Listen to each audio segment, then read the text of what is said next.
30 March 2026 திங்கட்கிழமை புனித வாரம் யோவான் 12 1 முதல் 11 வரை.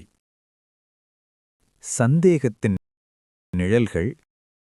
ஏழைகள் பால் கொண்டுள்ள அக்கறையானாலும் சரி, விண்ணரசு குறித்த அக்கறையானாலும் சரி, இயேசு கிறிஸ்து கொண்டிருந்த உண்மைத்தன்மையை இன்று வரை முழுமையாக புரிந்து கொண்டவர்கள் யார் என்பது மிகப்பெரிய கேள்விக்குறியாகவே இருக்கிறது.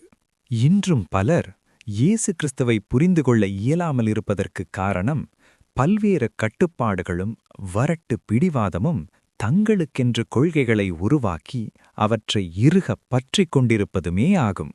மிகவும் எளிமையாக புரிந்து கொள்ள வேண்டிய இயேசு கிறிஸ்துவின் அன்பையும் விண்ணரசின் உண்மைத்தன்மையையும் மிகுந்த கடினமான ஒன்றாக நாம் எண்ணுகிறோம். இயேசு கிறிஸ்துவை முழுமையாக பின்பற்ற முடியும் என்பதற்கு ஒரு சிறிய உதாரணமே போதுமானது.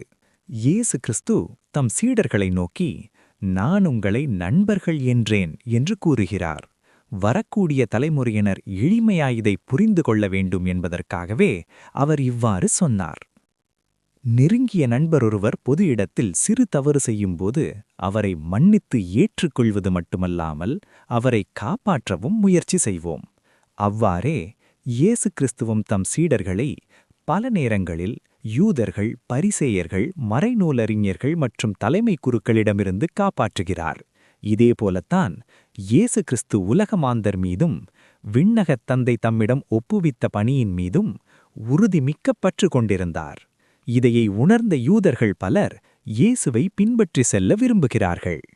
ஆனால் வரட்டு பிடிவாதமும் கண்மூடித்தனமான நம்பிக்கையும் கொண்டிருப்போர் இயேசு கிறிஸ்துவை கொன்றுவிட எண்ணுகிறார்கள்.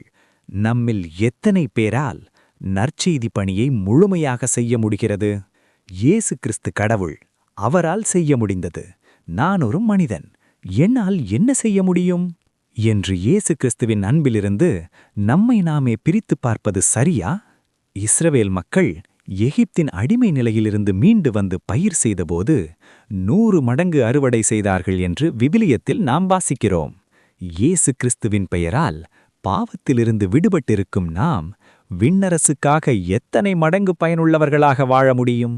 இயேசுவின் இந்த சேனலை சப்ஸ்கிரைப் பண்ணுங்க, லைக் பண்ணுங்க, உங்க நண்பர்களுக்கு ஷேர் பண்ணுங்க. பெல் ஐகானையும் அழுத்த மறக்காதீங்க. உங்களுடைய மேலான கருத்துக்களை தெரியப்படுத்துங்கள். நன்றி.